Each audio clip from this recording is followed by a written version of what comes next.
नमस्कार, आदाब, सत श्री अकाल। मैं कीर्ति। और देश में 3 कृषि कानूनों के खिलाफ किसानों के आंदोलन के करीब 3 साल बाद एक बार फिर से यूपी से लेकर पंजाब हरियाणा के किसानों ने 13 फरवरी को दिल्ली चलो का नारा बुलंद किया। संयुक्त किसान मोर्चा और किसान मजदूर मोर्चा ने फसलों के लिए न्यूनतम समर्थन मूल्य यानी कि एमएसपी के संबंध में कानून बनाने समेत विभिन्न मांगों को लेकर केंद्र सरकार पर दबाव डालने के लिए दिल्ली के जंतर मंतर पर धरना देने का ऐलान किया। 200 किसान यूनियन का समर्थन। आपको बता दें कि इस आंदोलन को देश के 200 से अधिक किसान यूनियनों का समर्थन हासिल है। किसान एमएसपी के लिए कानूनी गारंटी के अलावा स्वामीनाथन आयोग की सिफारिशों को लागू करने और किसानों और खेती हर मजदूरों के लिए पेंशन, कृषि ऋण, काफी पुलिस मामलों को वापस लेने और लखीमपुर खीरी हिंसा के पीड़ितों के लिए न्याय की भी मांग कर रहे हैं। ये उन शर्तों में से एक है जो किसानों ने तब निर्धारित की थी जब वो 2021 में कृषि कानूनों के खिलाफ अपना आंदोलन वापस लेने पर सहमत हुए थे। किसान आंदोलन के कारण आपको बता दें अब दिल्ली में धारा 144 भी लागू हो गई है। किसानों के विरोध प्रदर्शन के बाद आखिरकार इन कानूनों को निरस्त कर दिया गया था। किसानों के फिर से प्रदर्शन को देखते हुए केंद्र ने किसान यूनियनों की मांग पर चर्चा के लिए 12 फरवरी को उन्हें एक और बैठक के लिए आमंत्रित किया।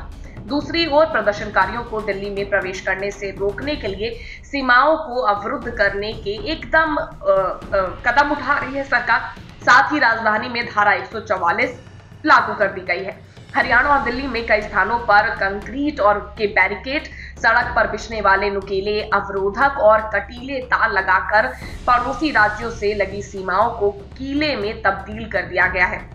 इसके अलावा निषेधाज्ञा लागू की गई है और हजारों पुलिसकर्मियों को तैनात किया जा चुका है। प्रदर्शनकारी किसानों से बातचीत के लिए हालांकि सरकार तैयार है। हरियाणा सरकार ने शांति भंग होने की आशंका के चलते 11 से 13 फरवरी तक 7 जिलों यानी कि अंबाला, कुरुक्षेत्र, कैथल, जींद, हिसार, फतेहाबाद और सिरसा में मोबाइल इंटरनेट सेवाएं और एक साथ कई एसएमएस यानी कि संदेश भेजने पर रोक लगा दी है।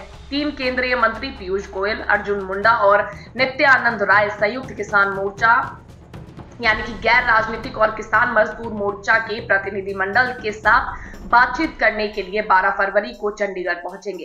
राजधानी के उत्तर पूर्वी जिले में धारा 144 के तहत निषेधाज्ञा लागू कर दी गई है। इसमें पुलिस को प्रदर्शनकारियों को दिल्ली में प्रवेश करने से रोकने के लिए सभी प्रयास करने का निर्देश दिया गया है। 2020-2021 के किसानों के आंदोलन स्थलों में जो हुआ था यानी कि जब उस समय आंदोलन हुआ था उन स्थलों में से एक गाजीपुर बॉर्डर पर भी अवरोधक लगाए गए हैं और पुलिस की जांच तेज कर दी गई है। अब इतिहास में आपको बता दें कि आंदोलन कब कब हुए थे उस पर भी आप एक नजर डाल लीजिए।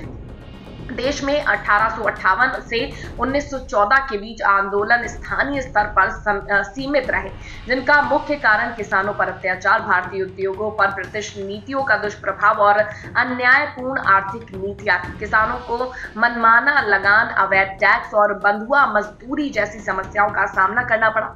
इसके विरोध में किसानों ने वक्त वक्त पर आंदोलन किया। इसी क्रम में 1920 से 1940 के बीच कई किसान संगठनों की स्थापना हुई, जिसमें बिहार प्रांतीय किसान सभा और अखिल भारतीय किसान सभा प्रमुख थे। इन संगठनों ने जमींदारी प्रथा के खिलाफ आवाज उठाई।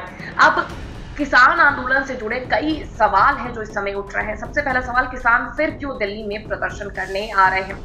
आपको बता दें किसान अपनी उपज के लिए न्यूनतम समर्थन मूल्य की गारंटी यानी कि एमएसपी की गारंटी देने वाला कानून बनाने की मांग को लेकर 13 फरवरी को दिल्ली चलो मार्च के आह्वान पर आ रहे हैं। दिल्ली में कहां विरोध प्रदर्शन में हिस्सा लेंगे तो आपको बता दें दिल्ली चलो मार्च में हरियाणा, पंजाब, उत्तर प्रदेश, राजस्थान, उत्तराखंड, मध्य प्रदेश और अन्य संभावित क्षेत्रों से भी किसानों के दिल्ली पहुंचने की उम्मीद है।